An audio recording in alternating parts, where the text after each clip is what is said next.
Hi everyone, welcome to our talk today. I'm Mang Cai, PhD, JD, attorney at law at New Weiming Law Group.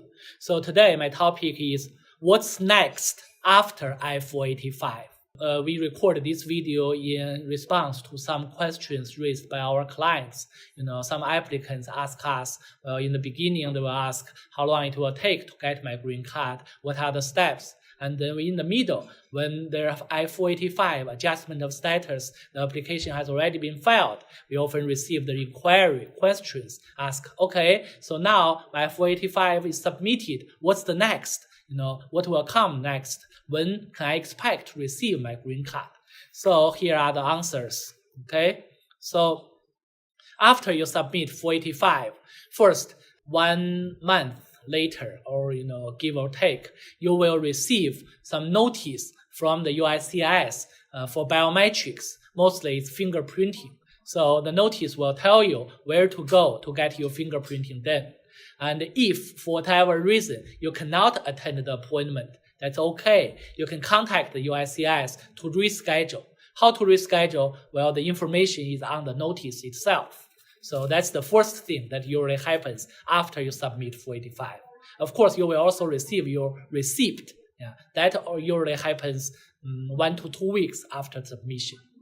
As we previously said, when you submit I-485, at the same time, you can also submit the EAD application in the form I-765 and also the advanced parole, I-131 application. So the EAD and advanced parole, usually those are approved about 3 months after you submit I-485 along with those applications. And sometimes it does take longer, maybe up to 4 months or even 5 months. Well, if you are in a hurry, you may request to expedite the processing. But the USCIS will determine discretionary basis, case by case. If you have a legitimate reason, for example, if some family member abroad is sick, you may be able to get expedited advanced parole. Well, if you just say, I'm very eager to get the result soon, well, that is not a valid reason recognized by the USCIS. So that's EAD and advanced parole. Well, we know those are usually valid for 1 year. So the idea is to make it more convenient while you wait for the green card approval. You can use EAD to work, use advanced parole to travel.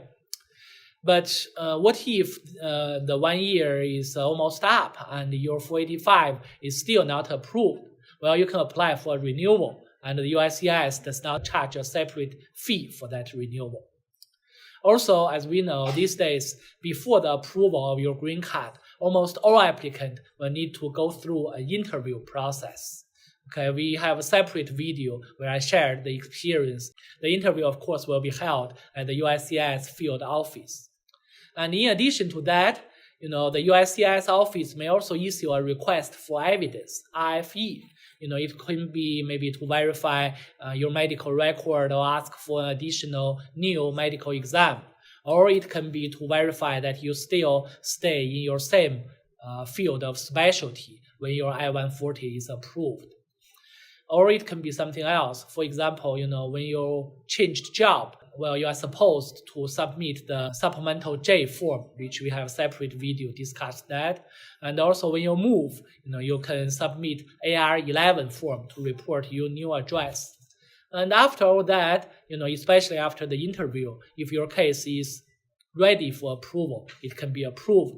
And the whole process from submission of your I-485 to approval, it may take 6 months or up to 1 year or sometimes even longer. Well, what if you are very eager? Well, you can contact the USCIS to learn the result or to check at least where is the current status. For example, you can file a service request online, or you can schedule an InfoPass appointment and visit USCIS field office. You may also contact your local congressman, which may help. But all these options, may also not work because, as we know, now these days there's a process of so-called extreme vetting where the USCIS wants to make sure they have completed a background check before your green card is approved. So for some applicants, for whatever reason, the background check may simply take longer. Well, there's a idiom says, watched pot never boils. Okay, so maybe one best thing you can do is to be patient. But at the same time, you can also plan other things or get other things done, because after all, green card is a means. Okay, it is not the goal by itself. Right, so maybe you can prepare for career advancement. You can study more subjects.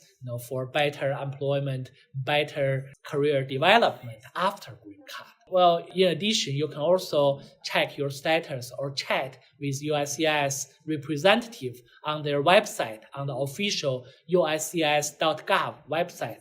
Also, there's recently now also the app for the cell phone, which allows you to scan the barcode on your receipt, and you can get the information related to that application.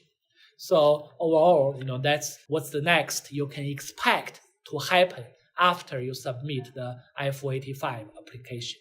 Thank you.